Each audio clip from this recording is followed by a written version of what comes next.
Les premières images ont fuité. Diomandé s'entraînera bien avec Madrid demain matin. Que ce fut long, mais le joueur a officiellement obtenu le feu vert pour voyager. Chose faite vu qu'il a bien embarqué de Leipzig pour Madrid. C'est pour cette raison que le Real Madrid prévoit d'officialiser son recrutement aujourd'hui, ainsi lui permettre de passer sa visite médicale pour que celui-ci puisse intégrer son équipe maintenant, commencer l'entraînement demain et disputer le prochain match amical avec Mourinho. On n'est pas au bout des surprises avec ce dossier vu qu'il était initialement prévu que celui-ci signe jusqu'en 2031. Fabrizio Romano nous annonce désormais jusqu'en 2032 pour une somme fixe de 125 millions d'euros officiels avec des bonus qui lui permettront d'aller jusqu'à 140 millions. Certains facilement obtenables, d'autres un peu plus durs. Ce sera donc prochainement sur vos écrans, vu qu'en plus de Diomandé, on vient de savoir si Vinicius allait continuer au Real Madrid. Avec la plus grande implication de Mourinho qui considère Vinicius comme un joueur clé de son projet, et Vinicius qui a officiellement donné feu vert à la nouvelle proposition du Real Madrid, une proposition allant jusqu'en 2031 pour un salaire de 25 millions d'euros net par an et une légère augmentation du pourcentage des droits à l'image. Autant vous dire que sur les deux côtés, ça va faire très mal et c'est ce que vraiment Mourinho cherchait à avoir. Est-ce qu'on va rester à notre fin? On ne le sait pas pour l'instant. Comme on le sait, Rodri est sur le point de rejoindre le FC Barcelone. Le joueur littéralement lassé d'attendre le Real Madrid qui ne passe pas à l'action, mais reste pour autant très impliqué dans le dossier aux côtés du Barça et lui demande probablement de patienter. On l'attendait depuis un certain temps. C'est les négociations les plus longues que j'ai jamais vues de toute ma vie. C'est une dinguerie. Mais pourtant, la famille, que je suis heureux que ça se termine. Parce qu'au final, on est fixé. Yann Diomandé est enfin un joueur du Real Madrid. Et il a signé jusqu'en 2033. Là, c'est un joueur de 19 ans. Il aura le temps de progresser. Et en plus, surtout qu'il y aura la prolongation probable de Vinicius qui lui enlèverait de la pression. Parce qu'imaginez-vous, Vinicius avait quitté le club. Tous les regards, ils seraient figés sur Yann Diomandé. Au moins, il va progresser petit à petit.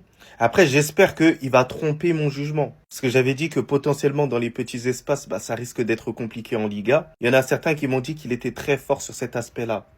Donc, je demande qu'à voir. C'est tout simple. En tout cas, j'espère qu'il va réussir du côté du Real Madrid.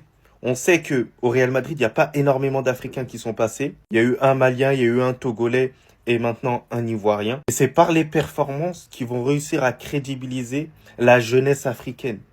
C'est une réalité. Vous allez voir que si il arrive à performer, il y a énormément d'Ivoiriens, énormément d'Africains qui pourront dorénavant signer du côté du Real Madrid. Parce que là-bas, on va pas se mentir, le Real Madrid, il y a pas mal de préjugés encore sur le joueur africain. Dans le bien, dans le bueno. Ça va. C'est officiel, Yann Diomandé rejoint enfin le Real Madrid. Enfin, c'est bouclé, c'est acté. Yann Diomandé est un Madrilène. Yann Diomandé est un joueur de la Casablanca. Après un long feuilleton, on est passé par 10 000 et une affaires avec ce transfert de Yann Diomandé au Real Madrid, avec les interventions de Molina, avec les déclarations qui ont suivi, avec Rock Nation, Makidel, tout ça. C'est fait, Yann Diomandé s'est bouclé. Premier joueur de l'histoire de la Côte d'Ivoire à jouer avec le Real Madrid. Est-ce que vous vous rendez compte du chemin parcouru? En tant qu'Ivoirien, ça me rend fier en tant que fan de foot. Je suis fier, donc je suis deux fois fier. En plus, il va jouer pour mon club, le Real Madrid. Donc je vais le suivre chaque week-end. Chaque fois, je vais le voir à la télé. Je pourrais débriefer ses matchs. Maintenant, si on revient un peu au jeu. Transfert, je pense, le plus cher de l'histoire du Real Madrid. Donc les attentes sont énormes. Colossales. Ceux qui suivent un peu le championnat espagnol, le Real Madrid, le Barça, ou bien même la presse espagnole, vous savez que là-bas, ça rigole pas. Donc là, tout de suite, ils vont vouloir des résultats. Alors moi, je lui souhaite tout le meilleur pour qu'il réussisse dans ce club. Parce qu'aujourd'hui, Yann Diomandé, il a signé dans le meilleur club ou l'un des meilleurs clubs au monde. Tu arrives au Real Madrid, il vient pour Real Madrid pour être sur le banc. Il vient pour être titulaire, il vient pour disputer une place de titulaire. Quand on va parler de ces matchs, quand on va débriefer ces matchs, ça sera plus les matchs de, je sais pas, d'un joueur, désolé pour le club, mais de Galatasaray ou bien, je sais pas, de Trabzonspor qu'on débriefe. Non. C'est un joueur niveau Real Madrid, transfert plus cher, attente énorme. S'il a fait tout ce chemin-là et il est arrivé où il est, parce que quand tu suis un peu son histoire, avec tout ce qu'on te dit, tout ce que tu vois, tu sais que voilà, le parcours n'a pas été facile. Et puis ce mec-là, il a toujours été là. En fait, il est né pour briller. C'est ce que tu comprends en fait. Il est né pour briller. Il n'a pas volé ça. Il devait finir dans un grand club. C'est arrivé au Real Madrid. Moi, je lui envoie toute la force possible. Je veux qu'il réussisse dans ce club-là. Je veux qu'il explose tout. Bien sûr, je veux voir un joueur ivoirien remporter le ballon d'or. Parce qu'évidemment, tous les joueurs qui jouent au Real Madrid dans le 11 sont susceptibles de remporter un jour le ballon d'or. S'il y a un boulevard à droite, il n'y a personne à droite, personne ne veut jouer à droite, toi tu peux jouer à gauche comme à droite. Vas-y, casse-nous, bouscule tout, voilà.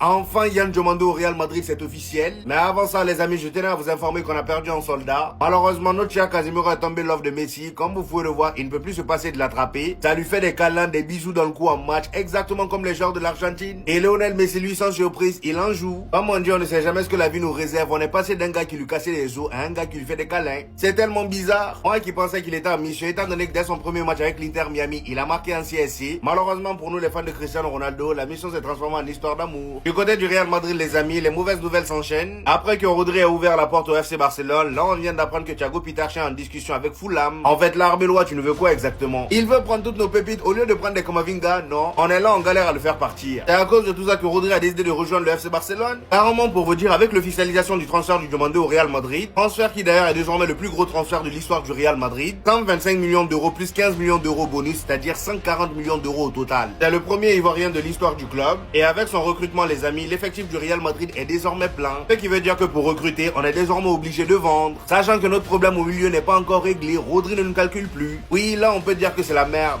Il n'y a aucun créateur de contenu actuellement qui est plus heureux que moi. Vinicius prolonge. Yann Diomandé vient de signer. Rodri ne vient pas au Real Madrid. Je suis le plus heureux. Je suis heureux. Je suis heureux. Mais qu'est-ce que j'ai fait? Mais je suis béni. Mes deux fils. Ils vont jouer. Putain, c'est trop. Non, c'est trop. Oh putain de merde. En fait, je pense qu'on est chez les fous. On est chez les dingues. Yann Diomandé qui devrait coûter entre 130 et 140 millions. Bradley Barcola, le PSG réclame plus de 150 millions. Elliot Anderson qui a coûté plus de 150 millions d'euros.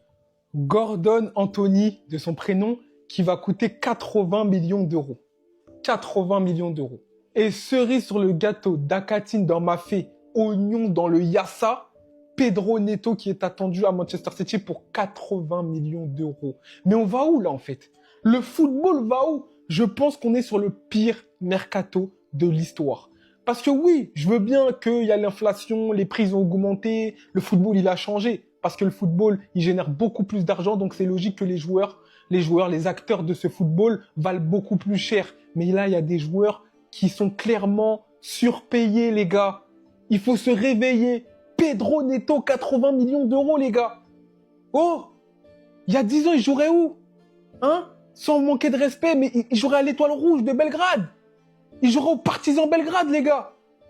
Ça devient n'importe quoi. Il a rien prouvé sur la scène nationale, rien prouvé sur la scène européenne, mais 80 millions d'euros. Bientôt, on va entendre des trucs de ouf. Bientôt, toi-même qui me regardes, là, ça se trouve, tu vaux 10 millions, tu sais pas. Tu sais pas. Non, c'est son. Franchement, c'est son. Dites-moi ce que vous pensez dans les commentaires de cette inflation, mais là, ça devient fou.